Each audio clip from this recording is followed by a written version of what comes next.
तो banking sector पर फिर अभी करना क्या है? मतलब निफ्टी बैंक के नज़रिए से अगर देखें, तो इस सप्ताह खास करके कौन से लेवल्स हमें ध्यान रखने? पहला चीज तो ये गांठ बांध लें कि 42,300 के पहले किसी भी तरह का मोमेंटम उम्मीद ना करें। 42,300 500 हो सकता है, फैक्टर कर लीजिए, क्योंकि ऑप्शंस भी बड़े तकलीफ देते हैं आजकल। दूसरी चीज कि नीचे साइड में जब तक 200 की डीएमए के नीचे डिसाइसिवली ब्रेक नहीं हो जाता है 39,000 के आसपास का जो लेवल है, तब तक उतनी ज्यादा चिंता भी नहीं। देखिए, ये न्यूज़ निकले हुए 1 हफ्ता हो चुका है, तो most of the negatives price में होंगे। 10-20% वाले वो स्टॉक वाइज रह सकते हैं, इंडेक्स वाइज 5-1% रह सकता है। तो उस चीज़ का हमको इनकार नहीं है, जब तक हमें अप ट्रेंड देखने को नहीं मिलता है। मैं बहुत स्ट्रॉन्ग ओपिनियन रखता हूँ कि अगर हमारा जीडीपी अगर इवन एवरेज 6% पे ग्रो करता है, तो उसके अगेंस्ट में हमारे बैंक्स का क्रेडिट ग्रोथ अच्छा होगा।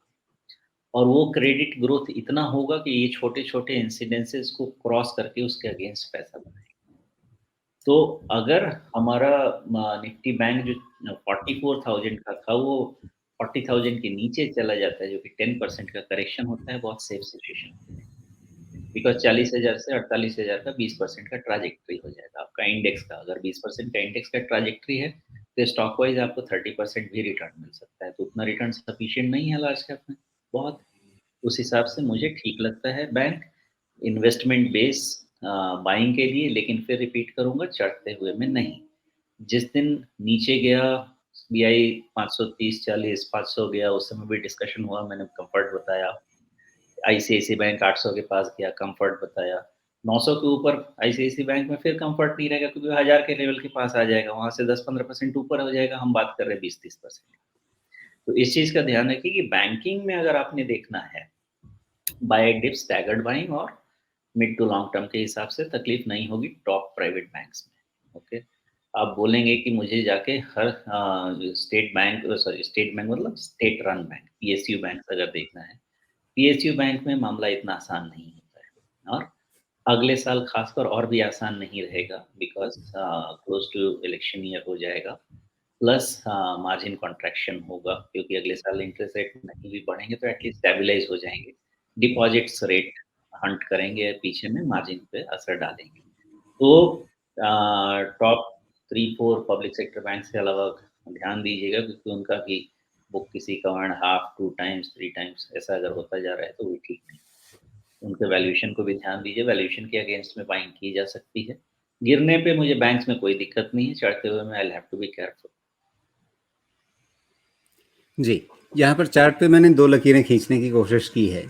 ये ना तो पैरेलल चैनल बना रही हैं और ना ही उतने साफ तरीके से मेगाफोन बना रही हैं। इन दोनों लाइनों को आप कैसे रीड करेंगे?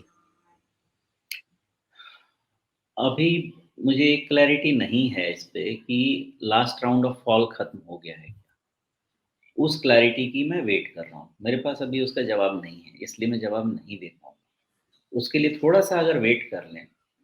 हुआ क्या था स्टेट में, सॉरी, बैंक निफ्टी का, निफ्टी बैंक का। जो ये लेवल टूटा ना, इसका जो बॉटम था 41,700 के पास, उसके बाद से जो टूटा है, तो इसका जो स्ट्रक्चर है वो खराब हो चुका है। अब जो स्ट्रक्चर खराब हुआ है ना, ये स्ट्रक्चर खराब रह सकता है 39,000 तक भी। तो अभी ये मुझे इस पे बहुत कंफर्ट नहीं है। प्लस मैं फॉल के लेग को एक्स्ट्रापोलेट करने की कोशिश कर रहा था। अब मुझे लगता है कि एक एक लेग का फॉल है बचा हुआ। अब उसका कारण क्या बनेगा मुझे नहीं पता है।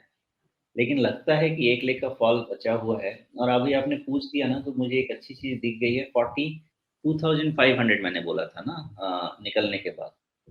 बहुत अच्छे से समझ में आ रहा है कि 42,500 के ऊपर अगर बैंक इंडेक्स क्लोज़ होती है, कोई डरने-वरने की ज़रूरत नहीं। लेकिन उसके पहले कोई जल्दबाज़ी करने की